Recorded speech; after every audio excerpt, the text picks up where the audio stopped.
नमस्कार, सवाल हरियाणा का देख रहे हैं आप। मैं हूं आपके साथ Varun Goyal. Indian national developmental inclusive alliance यानी भारतीय राष्ट्रीय विकासात्मक समावेशी गठबंधन, जिसे इंडिया ब्लॉक कहते हैं, उसकी 2 साल बाद आज दिल्ली में बैठक हुई। बैठक में 25 दल शामिल हुए, लेकिन इस बैठक से डीएमके, आम आदमी पार्टी, टीवीके ये दूर रहे। सवाल अब ये है कि ये बैठक हुई, इसमें 5 फैसले लिए गए कि एक तो चीफ जस्टिस ऑफ इंडिया को लेटर लिखा जाएगा एसआईआर को लेकर, नीट पर शिक्षा मंत्री का इस्तीफा फिर से मांगा गया और सरकार से सर्वदलीय बैठक बुलाए जाने की मांग की गई, मॉनसून सत्र को लेकर समन्वय की बात हुई। इस तरह के कुछ फैसले लिए गए। सवाल ये है कि अब ये जब इस ब्लॉक की बैठक बुलाई गई, विपक्ष के इस ब्लॉक की, इसमें डीएमके ने दूरी बना ली, टीवी के अभी नई नई पार्टनर बनी है लेकिन वो इंडिया ब्लॉक का हिस्सा नहीं है, आम आदमी पार्टी ने इससे दूरी बना ली, तो क्या क्षेत्रीय दलों को साथ लाने की जो कवायद है, वो क्षेत्रीय दल जो राज्यों से जुड़े हुए हैं, जैसे हरियाणा में भी क्षेत्रीय दल हैं, क्या उनको भी साथ लाने की कोई कोशिश होगी या होनी चाहिए थी?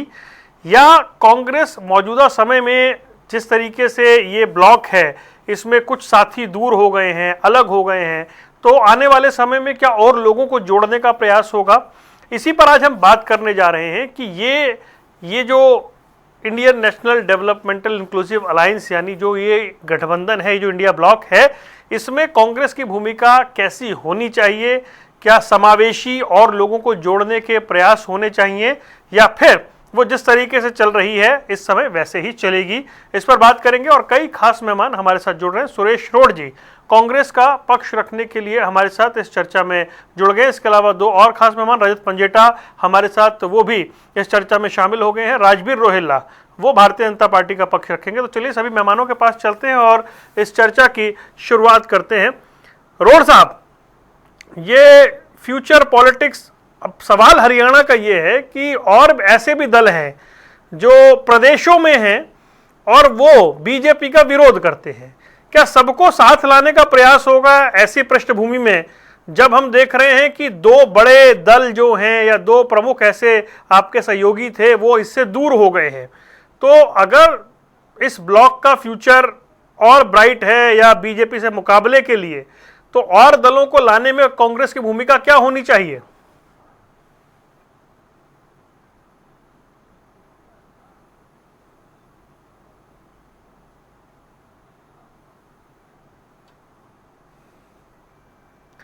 सुरेश जी देखिए, म्यूट तो नहीं है?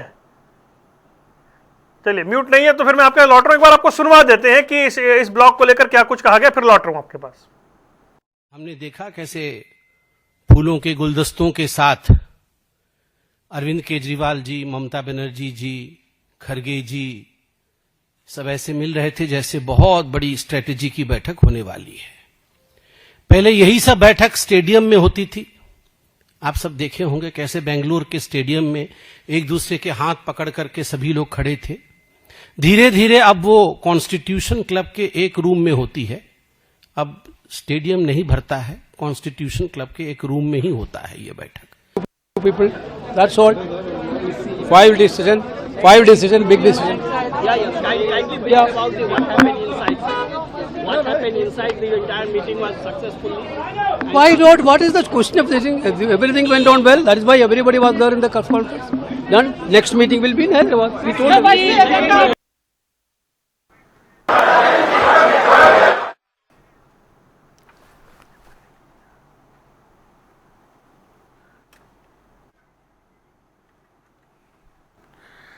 चलिए मैं लौटता हूं वापस। जैसे सुरेश जी का ऑडियो हमें मिलता है उनके पास हम जाएंगे। एक बार राजबीर के पास चलते हैं। राजबीर, क्षेत्रीय दलों को कांग्रेस को और जोड़ेगी तो आप लोग थोड़े से टेंशन में आएंगे या जैसे चल रहा है उसमें आप संतुष्ट हैं?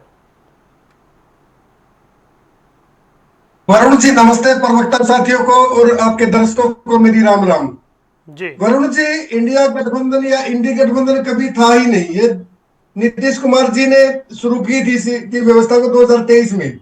बेंगलोर में मीटिंग हुई थी, पटना में भी मीटिंग हुई, लेकिन उसके बाद जो चीजें आई है सामने वो पूरे भारत ने देखी है। और उसके परिप्रेक्ष्य में अगर मैं बोलूं तो जो संजय झा जी हैं, कार्यकारी राष्ट्रीय अध्यक्ष है जेडीयू के, उन्होंने खुलासा किया कि ममता बनर्जी और अरविंद केजरीवाल दोनों ये इसमें रोड़ा थे, भाई नीतीश कुमार को संयोजक का मतलब बनाया जाए। तो शुरू में ही एकता नहीं थी इन लोगों में, तो अब तो ये मजबूरी का गठबंधन बनाने की कोशिश कर रहे हैं, क्योंकि जो भारतीय जनता पार्टी की सफलता है पूरे देश में, नरेंद्र मोदी जी के नेतृत्व में एनडीए की जो सफलता है, उसने इनको मजबूर किया कि फिर भी ये टेबल पे आके बैठे। वरना आम आदमी पार्टी ने हमेशा चुनाव अलग लड़ा, टीएमसी ने इंडी गठबंधन में होते हुए भी एक सीट नहीं दी इन लोगों को। और जो डीएमके है, डीएमके को इन्होंने छोड़ दिया। और जो आज एक और भी गजब की बात है, पीडीपी और नेशनल कॉन्फ्रेंस जो जम्मू कश्मीर में एक दूसरे की विरोधी पार्टी है, वो भी आज इस बैठक में देखी गई है।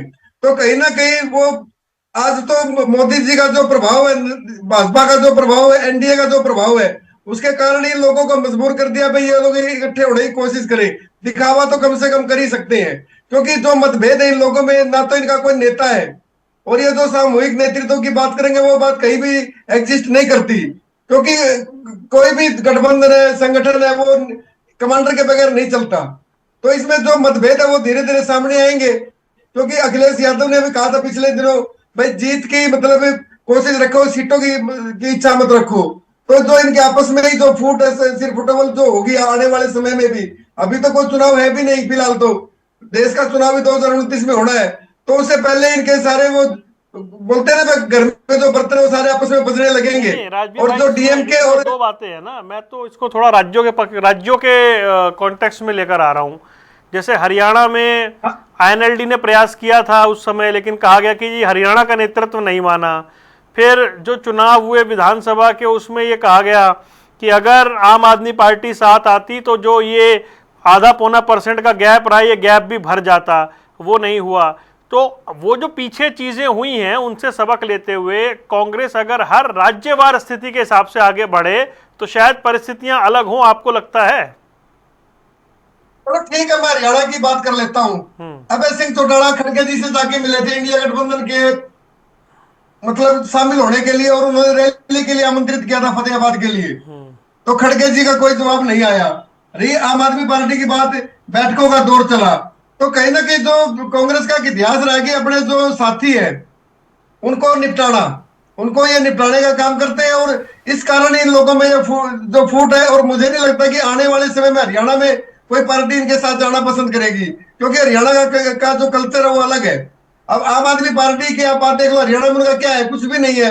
अब इंडिया गठबंधन में वो चली भी जाए, आ जाए, उसका क्या फर्क पड़ेगा। इनेलो वालों ने पहले कोशिश कर ली, एक्सपोज हो गए, भैया कांग्रेस के साथ सरकार बनाने की कोशिश कर रहे थे, तो पूरे हरियाणा ने देखा और इनको दो सीटों पे सिमटा दिया।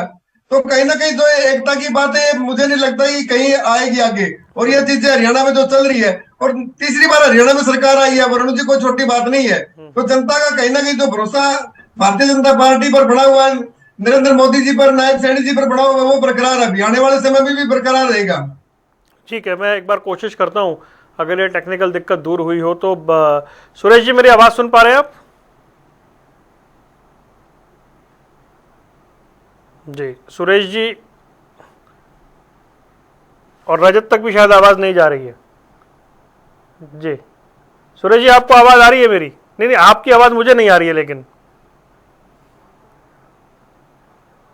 जी रजत, आपको आ रही है? हाँ हाँ रजत जी, आपकी आवाज तो आ गई। सुरेश जी, फिर आपका भी जल्दी से कनेक्ट कराता हूँ, हालांकि मुद्दा तो आप ही से जुड़ा हुआ था। ये इंडिया ब्लॉक में जो मौजूदा स्थिति है रजत, और उसमें हरियाणा जैसे प्रदेश को एक उदाहरण के तौर पर रखते हुए, क्या कांग्रेस को थोड़ी भूमिका बदलनी होगी और दलों को साथ लाने की, या जैसे डीएमके, आम आदमी पार्टी दूर हो गए हैं तो भविष्य क्या दिखाई देता है? देखिए, कांग्रेस क्योंकि बड़ा दल है, और कांग्रेस का ये दायित्व भी बनता है कि कई बारी ये कहते हैं कि आपसी कोई मतभेद हो या कोई मनभेद हो, तो उससे ऊपर उठकर कई बारी ऐसे देश के हित के अंदर कई फैसले लेने पड़ते हैं। जहां तक अभी बात कर रहे थे राजबीर रोहिला जी, जो इंडिया गठबंधन का नाम तो नहीं दिया गया था इसको ऑफिशियली, वो तो चलो बॉम्बे में जो शरद पवार जी के घर बैठक हुई थी उसके बाद दिया गया था। इंडिया ब्लॉक, इंडी ब्लॉक कह लीजिए, ए फॉर अलायंस आता है इंड के अंदर। तो लेकिन इसकी शुरुआत फतेहाबाद की रैली के अंदर, जहां पर नीतीश भी थे, जहां पर लालू यादव जी के पुत्र भी थे और जहां पर सुखबीर बादल जी भी थे। तो वहां उस रैली के अंदर येचुरी भी थे, लेफ्ट के नेता भी थे, बहुत से नेता थे उस फतेहाबाद रैली के अंदर। जहां तक मुझे याद है वो 2022 की हमारा जो स्वर्गीय ताऊ देवीलाल जी की याद में सम्मान दिवस मनाते हैं, तो उसमें ये इसकी नींव रखी गई थी। उसके बाद ऐसे ही किसी पत्रकार भाई ने स्वर्गीय ओम प्रकाश चौटाला जी से प्रश्न किया कि क्या ये जो थर्ड फ्रंट है, तब तो हम इसको थर्ड बोलते थे कि थर्ड नहीं है, फर्स्ट फ्रंट है, कि क्या इसके अंदर कांग्रेस अगर शामिल होना चाहे तो क्या कांग्रेस इसमें, इस थर्ड फ्रंट में, ये जो आपने तीसरा मोर्चा बनाया, क्या इसमें शामिल हो सकती? तो स्वर्गीय ओम प्रकाश चौटाला जी ने कहा था कि देश के हित में, हरियाणा के हित में हमें कांग्रेस से कोई परहेज नहीं, बिल्कुल निश्चित तौर पर। और हमने खड़गे जी को हमारी कैथल में जो रैली थी उसमें खड़गे जी को इनवाइट भी किया था। इस ये बात कोई छुपी नहीं है किसी से। लेकिन कांग्रेस की भूमिका जो रही है वो अपना तो खुद का फायदा हो लेकिन और किसी का कोई फायदा ना हो। मतलब वो ऐसी भूमिका जो एक अलायंस पार्टनर को निभानी चाहिए और दायित्व निभाना चाहिए। मुझे लगता है अगर आप ही फ्रंट से लीड नहीं करोगे तो कहते हैं ना कि भाई अगर आपको किसी बात को लेकर कश्मकश में हो, और हमारा अलायंस तो जो पब्लिक में फीडबैक गई वो ये गई कि कहीं ना कहीं भूपेंद्र सिंह हुड्डा जी के ऊपर बहुत दबाव था भाजपा का, और भूपेंद्र सिंह हुड्डा ने ये अलायंस नहीं होने दिया। अगर ये अलायंस हो जाता तो 10 की 10 लोकसभा और विधानसभा भी जो है वो बड़े आराम से जीती जा सकती थी, कोई इसमें बड़ी बात नहीं। और ये देखिए सियासत इसी को बोलते हैं कि किस तरीके से कहीं ना कहीं अगर कोई इसमें कच्ची कड़ी हो, कोई ना कोई कॉम्प्रोमाइज्ड हो, तो फिर बीच में वो सिरे नहीं चढ़ता। कहीं ना कहीं मैंने उस समय कांग्रेस के प्रवक्ताओं की जो भाषा शैली थी वो कहीं पर भी ना आम आदमी पार्टी को लेकर ना हमें लेकर, और ये कहते थे हमें किसी की आवश्यकता नहीं है, हमें किसी की आवश्यकता नहीं है। 100 पर भी नहीं पहुंचे। अगर आवश्यकता नहीं है, आवश्यकता नहीं है, अगर इस तरीके का इनका रुख था।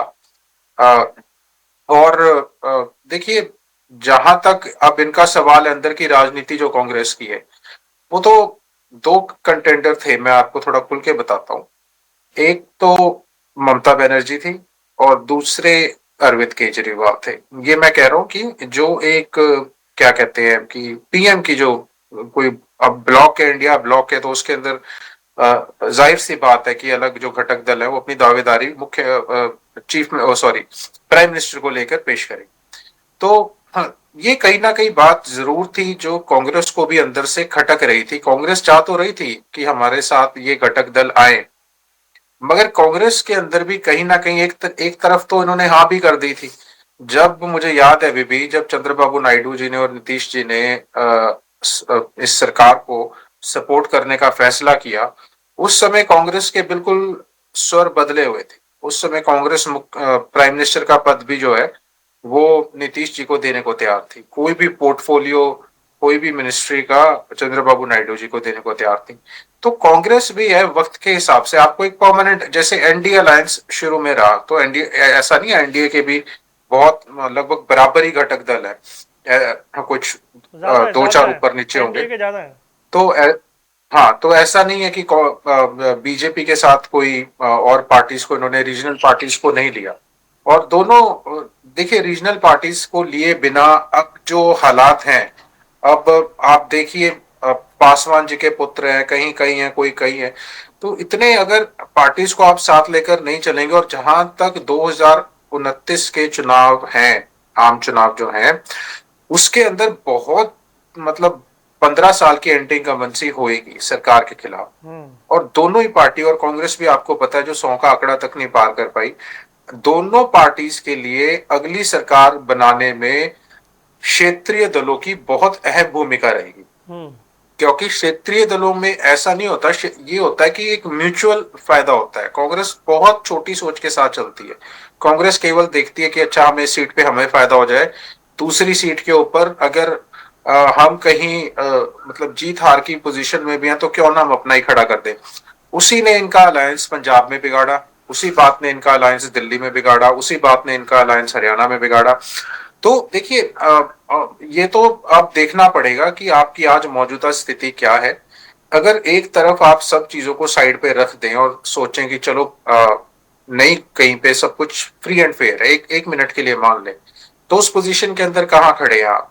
ये तो बहुत देखने वाली बात होगी। चलो बीजेपी को तो फेस जो मर्जी बोलते रहे, आज जितने मर्जी 400 पार का नारा दे दें, कुछ भी दे दें, वास्तविकता में तो जनता जान गई है कि भैया अपने दम पे नई सरकार बना पाए और अगला इलेक्शन इससे भी टफ होगा।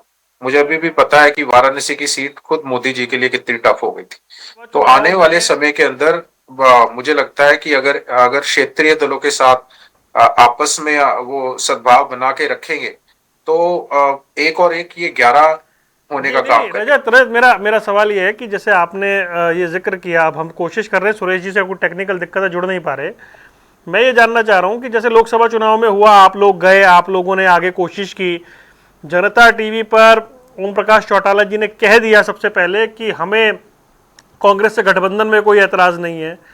उसके बाद जो नतीजे आए लोकसभा चुनाव के, फिर विधानसभा चुनाव हुआ, हम रोज खबर सुनते रहे कि आम आदमी पार्टी से गठबंधन हो रहा है, नहीं हो रहा है, इतनी सीटों पर सहमति है, और अंततः फाइनल में आकर वो नहीं हुआ। रिजल्ट जो था वो 1% के से भी कम के मार्जिन पे रहा। तो क्या कांग्रेस ने उसके बाद भी सबक नहीं लिया, ये कहा जाए? सबक की बात नहीं है, प्रेशर आपको ये कई चीजें। अब मैं बोल दूं कि भाजपा का ही दबाव था तो आप इसको सुन के क्या कहेंगे? ऐसी भी चर्चाएं हैं। अगर हुड्डा जी के ऊपर इतना बीजेपी का दबाव था, इतना प्रेशर था, हुड्डा जी ने लास्ट मोमेंट तक, देखिए एक मुझे इतना मैंने ये शब्द सुना कि हम सक्षम हैं। आपकी आवाज नहीं पहुंच रही मेरी तरफ, मुझे लगता है कोई मैं कह रहा हूं आपकी आवाज नहीं बन। हाँ आ रही। तो देखिए हुड्डा जी बार बार बोलते रहे कि हम विधानसभा लोकसभा की 5 की 5 सीटें जीतने में सक्षम है। ये शब्द सक्षम, और मैंने इसके उत्तर के अंदर मैंने बोला था सक्षम नहीं है आप, अक्षम है। मैंने बार बार बोला था, और उस समय भाजपा कांग्रेस के जो स्पोक्स पर्सन जो भी आते थे, चाहे विद्रोही जी भी हैं, मतलब उनके अंदर भी इतना एक घमंड आ गया था कि सरकार तो हमारी आई पड़ी है और हमें किसी भी घटक दल की कोई आवश्यकता ही नहीं है, हमें कोई भी अलायंस करना ही नहीं है। लेकिन फिर जब इनको विधानसभा में आते आते ये पता लगने के बावजूद भी, और वो तो 5 सीट पे भी मान गए थे, जहां तक मेरा जो जानकारी है वो 5 पे मान गए थे, 5 से ज्यादा मांग भी नहीं रहे थे। लेकिन कहीं ना कहीं हो सकता है अंदर एक घमंड, बार बार सभी ने कहा, या तो घमंड था या दबाव था, इसके अलावा तीसरी कोई बात नहीं है। कॉन्फिडेंस भी तो हो सकता है ना, जीत जाएंगे। मैं 1 सेकंड आता हूं, एक बार और कोशिश करता हूं। सुरेश जी आवाज मिल रही है? अरे सर आपकी आवाज क्यों नहीं आ रही है मेरे पास? बोलिए एक बार बोलिए। सुरेश, ओहो, सुरेश जी की आवाज मुझ तक नहीं पहुंच रही है भाई। आज तो कोई मेजर ही फॉल्ट हुआ है, सुरेश जी का संपर्क ही हम तक नहीं हो पा रहा है, और आज चर्चा कांग्रेस पर हो रही है। सुरेश जी को बोलो डायरेक्ट ऑडियो उठा लेंगे, एक बारी बोल के देखिए, जिस डिवाइस से कर रहे हैं उसको अनम्यूट कर दें। जी, डिवाइस को अनम्यूट करके एक बार डायरेक्ट ऑडियो उठाने की कोशिश करते हैं। चलिए जल्दी से, उनकी आवाज सुनना बहुत जरूरी है। तो राजवीर जी भाई, अभी आप कुछ भी कह सकते हैं क्योंकि आपकी चल रही है। एक दौर आपका भी था कि उमा भारती जी भी साइड हो गई थी, बाबूलाल मरांडी तक साइड हो गए थे, खुराना साहब भी साइड हो गए थे। तो वो दौर रहा है जिसकी जब सरकार रहती है तो लोग साथ रहते हैं, अलग होते हैं तो बहुत कमियां निकल आती हैं। अटल बिहारी वाजपेयी जी के समय में ये गठबंधन का बड़ा दौर आया था, जिसमें 36 पार्टियों को एक साथ लेकर उन्होंने एक सफल सरकार चलाई, और इतिहास की सबसे बड़ी गठबंधन की सरकार रही है। और उसमें विपक्षियों को, मतलब जो गठबंधन के साथी हैं, सबको सुना जाता था, उनकी बातों का मान रखा जाता था। वही जो पैटर्न है मोदी जी ने अपनाया है, जो गठबंधन के बड़े नेता है हमारे एनडीए के। तो आपको अपना बड़ा दिल रखना पड़ेगा। अब आप हमारे उदाहरण ले सकते हैं, हम छोटी पार्टी थे बिहार में, सीटें हमारी ज्यादा आई। आपने कहां बड़ा दिल दिखाया जेजेपी के साथ? आपने कहा बड़ा दिल दिखाया हजका के साथ? नहीं, वो एनडीए की बात कर रहा हूं ना, मैं एनडीए की बात बता रहा हूं आपको। जो बिहार में तो हुआ, वो हमने 20 साल तक मुख्यमंत्री रहे नीतीश कुमार जी, और हंसका के पास जो बातें थी, जो चीजें अंदर हुई है, उनका सबको पता होगा भाई क्या हुआ क्या नहीं हुआ, क्या क्या बातें थी, उसमें मैं नहीं जाना चाहता क्योंकि वो विषय खत्म हो गया। अब जज्बा की जो बात है, जज्बा की हमारे जो मुख्यमंत्री जी हैं उस टाइम के, मनोहर लाल जी, उन्होंने टीवी पे बोला था, क्योंकि जो चीजें आ रही थी सामने, जो उनके नेता बोल रहे थे भाई, वो कह रहे थे भाई हम तो क्या बोलते, हमने ये कर दिया, हमने वो कर दिया। जबकि कोई भी सरकार है वो कलेक्टिव होती है, अगर गठबंधन में है तो वो सारी सरकार का क्रेडिट होता है उसमें। लेकिन वो कहते थे मैंने 75% कर दिया, मैंने ये कर दिया, मैंने वो कर दिया। तो उस टाइम के मुख्यमंत्री जी ने बोला था भाई सरकार कलेक्टिव है और इस सरकार का जो कैबिनेट फैसला करती है और हम मुख्यमंत्री हैं, ठीक है ना। तो कहीं ना कहीं जो मर्यादा है वो भी रखनी पड़ती है। लेकिन अभी जो इंडिया ब्लॉक की जो आज मीटिंग हुई है, इस डीएमके जो इनकी एक नेचुरल एलाई थी तमिलनाडु में, उसने साथ छोड़ दिया। आम आदमी पार्टी ने कभी इनके साथ चुनाव लड़ा ही नहीं, तो संजय सिंह ने कल बयान दे दिया हम इसमें अरे लोकसभा में लड़ा ना साथ में, कैसी बात करते हो? कुरुक्षेत्र की सीट भूल गए क्या आप? दिल्ली में लड़ा मिलके साथ में। विधानसभा में कहां लड़े? नहीं, लोकसभा। हाँ, तो लोकसभा में लड़े थे, पर वो अपने अपने हिसाब से लड़े थे ना, क्योंकि जो टीएमसी ने एक भी सीट नहीं दी इनको बंगाल में। आज टीएमसी के पास खोने को कुछ नहीं, क्योंकि उनका जो सिस्टम था वो कोलैप्स कर गया सारा। जो 15 साल के सुरेश जी, एक आखिरी कोशिश करता हूं। सुरेश जी प्लीज, आपको आवाज मिल रही होगी? हाँ, मुझे आवाज आ रही है जी प्लीज, अब आप बोलिए। हाँ, जैसे मैं चर्चा सुन पा रहा था, भारतीय जनता पार्टी की तरफ से भी बात कही गई कि कांग्रेस पार्टी अपने अलायंस पार्टनर्स के साथ ठीक तरीके का व्यवहार नहीं करती। एक तो यह आरोप भारतीय जनता पार्टी पर लागू होता है, जिस तरीके से वजूद वाले क्षेत्रीय दलों को इन्होंने धराशायी किया है 14 से लेके और आज तक। ये देश के इतिहास में मुगल काल में भी उदाहरण नहीं मिलेगा। एक एक को पकड़ पकड़ के धराशायी करते जा रहे हैं। बिहार, बंगाल, और आपने ममता बनर्जी जी के साथ सरकार चलाई थी बंगाल में, नीतीश कुमार जी के साथ अपने समझौते रखे हैं। आईएनएलडी को 2 भागों में बांटने में नहीं है। पंजेटा जी या जेजेपी के लोग ज्यादा जानते हैं आईएनएलडी के, लेकिन हरियाणा में जो चर्चा है कि ये आईएनएलडी, इंडियन नेशनल लोक दल, जिसके सहारे से बीजेपी ने सत्ता का सुख भी भोगा, उसको 2 भाग करने की महारत भी इन्हीं को है। उसमें चाणक्य ने अपना रोल अदा किया और वो ठीक ठाक पार्टी को 2 हिस्सों में बांट दिया। जेजेपी का जो हल किया सब आपके सामने है। और अभी पंजाब में जो ये अकाली दल का करेंगे वो टारगेट है। वो पगड़ी पहनकर हमारे चीफ मिनिस्टर नायब सिंह सैनी जी अक्सर दिखाई देते हैं पंजाब में। वो कोई वोट प्राप्त करने के लिए नहीं जा रही, कुर्सियां खाली हैं कल की सभा में, लेकिन वो ऐसा परसेप्शन वहां पर बनाएंगे कि फिर ये अपने प्रबंधन से अकाली दल को धराशायी कर सके वहां पर। जैसे हरियाणा में आईएनएलडी को किया, वहां पर उसको किया। और ये बीजेपी की, आरएसएस की एक बड़ी सोची समझी चाल है। वजूद वाले किसी भी प्रदेश में कोई भी क्षेत्रीय दल अपना थोड़ा वजूद रखता है, उसको ये समापन की ओर ले जा रहे हैं। इनका 2022 में किसानों की आमदनी दुगनी करने का जो घोषणा पत्र में वायदा था, उस पर यह काम नहीं करेंगे। स्मार्ट सिटी पे काम नहीं करेंगे। जो गुप्त एजेंडा है क्षेत्रीय दलों का सफाया, उस पे काम करते नजर आएंगे। कांग्रेस पार्टी ने कभी ऐसा नहीं किया। और जो आईएनएलडी के प्रवक्ता साथी ने भी कहा कि हमारे से देखिए कमियां रही होंगी, 24 के चुनाव में भी रही होंगी। मैं आपके चैनल पे प्रदेशवासियों को यह आश्वासन देता हूं कि कांग्रेस पार्टी बड़े दिल के साथ देश की एकता और अखंडता, अभी संविधान और लोकतंत्र की बात तो जन जन के मुंह के ऊपर है कि मोदी जी ने या इनकी क्षेत्रीय सरकारों ने किस तरीके से हनन किया संविधान का, लोकतंत्र का। मैं तो आगे बढ़ के बात कह रहा हूं कि देश 1947 वाली स्थिति में लाके खड़ा कर दिया। और ये मैं नहीं कह रहा, ये देश के प्रधानमंत्री ने खुद ऐलान किया है। जो ऐलान कभी लाल बहादुर शास्त्री जी विषयांतर हो रहा है। समय में किया था। नहीं सुरेश तो जी, प्रधानमंत्री ये कह रहे हैं कि हमारे पास खाद नहीं है, 50% विषयांतर हो गया। विषय ये है कि जी और दलों को जोड़ने की जरूरत है क्या? जब डीएमके अलग हो गई, आम आदमी पार्टी इंडिया ब्लॉक से बाहर चली गई, क्या और क्षेत्रीय दलों को जोड़ने की जरूरत है? जैसे हरियाणा में भी और दल है, और प्रदेशों में दल है, जो विपक्ष के दल हैं, क्या उन्हें साथ लाने का प्रयास करेगा ये गठबंधन, या कांग्रेस उसकी धुरी बनेगी? प्रश्न ये है।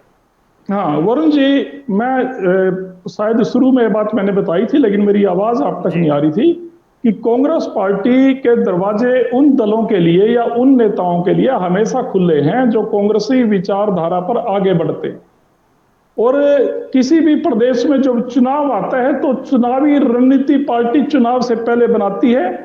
तो कांग्रेस पार्टी एक सबसे बड़ा राजनीतिक दल भी है, तो हम अपनी रणनीति के हिसाब से भी किसी के साथ हाथ मिला सकते हैं। कोई किसी तरीके का हमारे को, ना हम छोटे होते ना दूसरे को हम छोटा साबित करते। हमारा मुख्य उद्देश्य वही है कि जो नरेंद्र मोदी की तानाशाह सरकार को चलता करने के लिए हमें कदम उठाने पड़ेंगे, हम उठाएंगे। सुरेश जी, सभी दल कांग्रेसी विचारधारा के कैसे हो जाएंगे? जो शिवसेना है, क्या वो कांग्रेस विचारधारा की हो जाएगी? मतलब ये तो आपको प्रदेशों में सहयोग चाहिए ना। सभी दल कैसे कांग्रेसी विचार, लेफ्टिस्ट कब से कांग्रेस की विचारधारा के हो गए? देखिए कुछ एक मिनिमम क्राइटेरिया जो होता है, जैसे जब हम पढ़ते थे तो पढ़ते टाइम 33% जिसके मार्क्स आगे बोलते थे उसमें 31 मार्च का रिजल्ट आता था, ये पास हो गए जिसके 33 से ऊपर आ गए। तो जो देश की एकता, अखंडता, संविधान और लोकतंत्र की बात करेगा उसको हम गले लगा सकते हैं। कोई अरे भाई, आपने तो कह दिया कांग्रेस के दरवाजे खुले हैं, वो तो दिल्ली कांग्रेस के दरवाजे खुले होंगे ना। अगर हरियाणा कांग्रेस दरवाजा बंद कर लेगी फिर क्या? नहीं, पार्टी में कोऑर्डिनेशन है। ये गलतफहमी पीछे 24 के चुनाव में जरूर पैदा हुई। और मैं उदाहरण भी देना चाहता हूं आम आदमी पार्टी को लेकर। जैसे बीजेपी के साथी कह रहे थे 1-9, यानी आम आदमी पार्टी को कुरुक्षेत्र लोकसभा दी, 9 पर कांग्रेस पार्टी ने लड़ा। और ये जो मैं बात बताने लगा महत्वपूर्ण ये है, ये समझौता आम आदमी पार्टी को हमने 1 सीट तब दी जब कुछ महीने पहले आदमपुर के बाई इलेक्शन में आम आदमी पार्टी की बुरी तरह जमानत जब्त हो गई थी। नहीं, इतना सरल नहीं है सुरेश जी। उसके बदले दिल्ली में भी उन्होंने सीटें ली आपसे। हाँ नहीं ली, लेकिन मैं ये कहना चाहता हूं जब हमने आम आदमी पार्टी को आदमपुर में बहुत दयनीय स्थिति में देख लिया था, भांप लिया था, उसके बावजूद भी हमने उनको 1 सीट दी।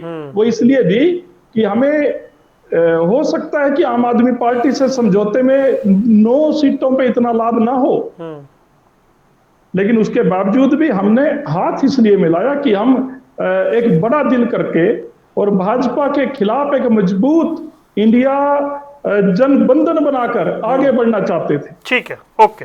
ये बड़ी सटीक उदाहरण मैंने आपको दे दिया। इससे बड़ा हमारा दिल बड़ा दिल होने का कोई प्रमाण मैं नहीं दे सकता। बीजेपी में कोई होता देखिए। रजत जी, आपने सुन लिया भाई, वो कह रहे बड़ा दिल है, दरवाजे खुले हुए हैं, विचारधारा जो मिलती होगी उनका स्वागत है। देखिए, अभी तो समय पड़ा, अभी तो काफी समय, अभी तो वक्त बताएगा कि ऊंट किस करवट बैठता है।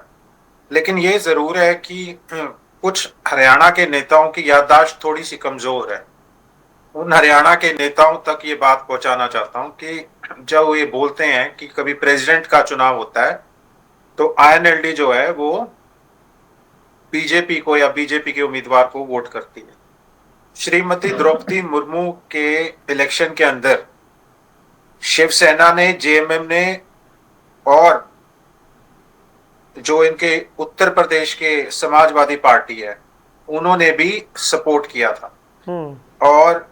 और हरियाणा से चलो कुलदीप बिश्नोई ने किया, उड़ीसा से भी आया, एनसीपी वालों ने भी किया। और उससे पहले रामनाथ कोविंद थे। रामनाथ कोविंद को टीएमसी ने 6 वोट, समाजवादी पार्टी ने, आम आदमी पार्टी, सुनिए मैं दोबारा बोल रहा हूं, ये सारे इंडिया ब्लॉक के हैं। तो अगर किसी की याददाश्त में थोड़ी सी भी वो हो रही हो तो कम से कम पहले ये गरेबान में झांक के देखें जो बाकी इंडिया के जो घटक दल हैं उन्होंने अपने पास्ट में, इतिहास में क्या किया है। तो कम से कम आईएनएलडी के बोलने से पहले अपने ब्लॉक में, अपने अलायंस में भी झांक के देखिए अभी लंबा समय है, अभी देखते हैं ठीक क्या है। होता है। और तो वैसे जब प्रतिभा पाटिल का चुनाव था तो शिवसेना बीजेपी की एलाई थी, एनडीए की पार्टनर थी, लेकिन वो प्रतिभा पाटिल के साथ गए थे, बीजेपी के साथ नहीं गए थे। तो ये तो समय समय पर खैर चीजें चलती रहती हैं, देखना वो है। बोलते हैं ना, भूपेंद्र हुड्डा, दीपेंद्र हुड्डा ये बात बार बार अक्सर बोलते हैं, ये जयप्रकाश बोलते हैं, तो हो सकता है इनको ना जानकारी हो तथ्यों की, इतने ऊंचे पद पे बैठे हैं, पता होना चाहिए इन बातों के बारे में। तो देखते हैं कितना दिल खुलेगा और आने वाले समय में किस किस को जोड़ पाते हैं क्षेत्रीय दलों को, या ऐसे ही चलेगा, ये भी देखेंगे। फिलहाल आप तीनों मेहमानों का जुड़ने के लिए बहुत बहुत शुक्रिया। सवाल हरियाणा का देख रहे थे आप, दीजिए इजाजत, नमस्कार।